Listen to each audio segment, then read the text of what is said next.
Now right off the bat guys, LG have sponsored this video. They've provided me with this TV for review, but they haven't asked me to say anything good or bad about it. They want me to point out some of the features about the TV, which I will do, and I'll also point out some of the things that this TV doesn't have, opposed to some of the others which are available. This is the LG NanoCell 75, and it happens to be the 75-inch version of what is the entry-level NanoCell TV in 2021. Now when LG said they were going to be sending me the 75-inch version, I thought, my word, that's going to be too big for my room. But guys, if you are debating about the size of what TV to buy, then it is definitely worth considering 75 inches, because now that it's up on the wall, I absolutely love it, and I don't think I'd want to go back. At any time, if you want to get more information about the price in your location or any other details about this TV, just click the link in the description and that will take you to the page. Don't forget to hit the red button to subscribe and give this video a thumbs up and click the notification bell to get my next video first. So if you haven't already checked out my unboxing and setup video for this TV, then be sure to check the link in the description, because that went through all of the setting up and also installing it onto a wall and looking at the stand and things like that. The design of this TV is definitely a plus point. It's not as sexy maybe as some of those OLEDs out there, but for an entry-level NanoCell TV, this looks brilliant. I really love the super thin bezels. I love the fact that it sits so close to the wall. One of the big features for me was getting it on that wall and getting the whole immersive feel of this huge screen and getting it as far back as possible. The fact that the bezels are so thin just is a bonus for me, and I think it looks really good. If you did choose to use the legs and have it sat on those, well then they are also very slim and very slender. They are made of metal and they're very easy to attach. You literally just hold them against the stand and then use the 3 screws provided to tighten it up. There is the bare minimal amount of cable management, but hey, you can't have everything. There is the Visa mount on the back, and then over on the right hand side, as we look at the TV from the back, you've got all of your connections. One HDMI 2.0 rear facing, and then on the side there's 2 HDMI 2.0 side facing, as well as your other connections. As I mentioned earlier, if you are after the HDMI 2.1 facility, you'll have to spend a little bit more and go for one of the higher end models in the range. Now, this LG NanoCell technology, you may not be too familiar with what it is. Effectively, what LG have done is created a nanotechnology to filter and refine colors. If you imagine that there's a filter within the screen, colors come into it, all of the impurities in the RGB wavelengths are modified and taken out just to leave the purest and most accurate types of color. And I do have to say, from first look, it is very, very impressive how it works. This being the entry-level series does mean that you are missing out on some of the extras like full array local dimming and Dolby Atmos. However, you can get those if you just go up to the next range in the series. So either in the 80 series you'll get local dimming, and then you'll get it all in the 90 series. So it's up to you how much you really want to spend. This TV does a great job with viewing angles. You really do need to go quite extreme to notice the TV deteriorating in picture quality, but certainly if you're within the 25 to 35 degree angle off the TV, you're not going to notice any problems at all. You're still going to get those rich blacks and you're still going to get those vibrant colors. This NanoCell TV this year has the A7 Generation 4 processor. This happens to be the same processor that's in the A1 OLED and the B1 OLED this year.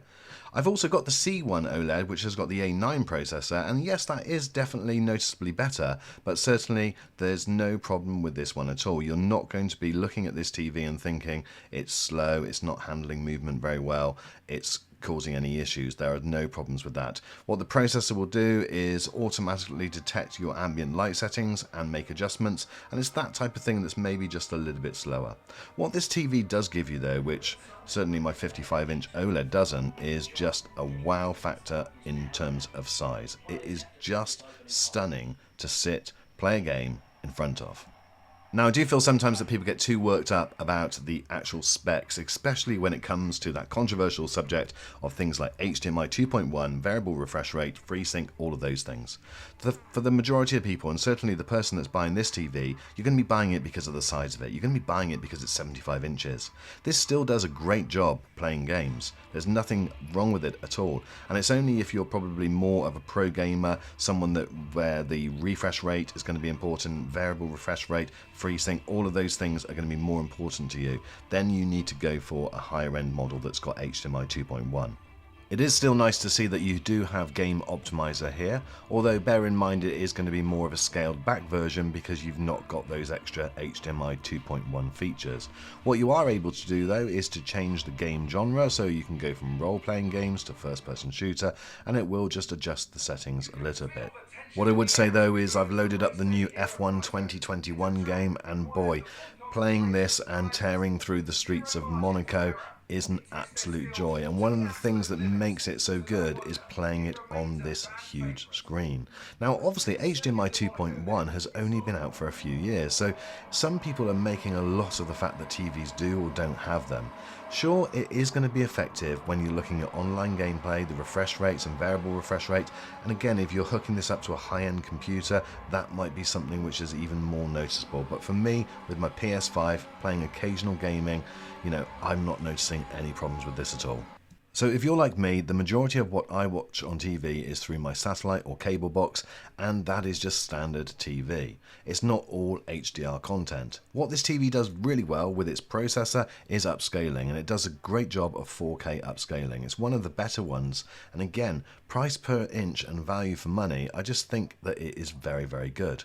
There's loads of different modes that you can choose between. For me, my favourite was either standard if you're watching normal TV, or ISF Expert Bright Space, and that's exactly the same as what it was on the OLEDs that I've had this year as well. If you wish, you can go into further advanced settings and make even more changes, although I just didn't need that. I tested this with normal TV, high definition, 4K, HDR and sport, all different types of motion setting, and I found that those were the best settings for me. So I would probably put it into ISF, bright room, daytime, and that would give me the best image. This room gets quite bright in the day, but this TV does a great job of that. Reflections are, I would say, fair. I'd give it maybe 5 or 6 out of 10 for reflections during the day.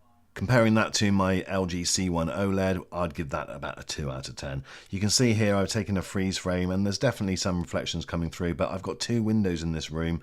Those of you that have seen any of my other videos will know that this is a bright room, and as you can see, it still does a reasonable job. So it's not the best, it's not as good as something like the Samsung Q90T, however, it's definitely better than the OLEDs. But it's when the night comes in and the light goes that you're getting that incredible picture. And one thing I like as well is that with that huge screen, 75 inches, I can go all the way back 25, 30 feet away outside onto my decking and still enjoy the warm summer air and watch the TV on the big screen. Obviously, guys, I'm based in the UK, so we have 3 days of warm enough weather to do that, but hey, you guys get my drift. This being the 2021 model, you do get the updated home dashboard and all of your settings are there. And again, some people use this a lot, other people not so much. For me, I don't tend to use this so much. The actual main user interface, again, is updated, very clear. All of your apps are along the bottom, and then you've got featured content at the top. Now, different TVs always gain lots of different opinions. Who is going to buy this TV? Well, in my opinion, it's going to be somebody that first and foremost wants a great picture, doesn't want to compromise too much in terms of features, but really wants that 75 inches. Because believe me, I wasn't sold before, but I definitely am now. It is incredible having that size screen in your room. Sure, it's not going to be for everyone in terms of the gaming if you're hooking up a high-end PC, or you play competitive gaming and fast response times and 120 Hz refresh rate is what you're after, then this probably isn't going to be for you.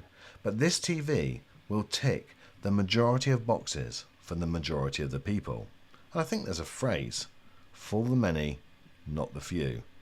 And I quite like that for this TV, and I think it works.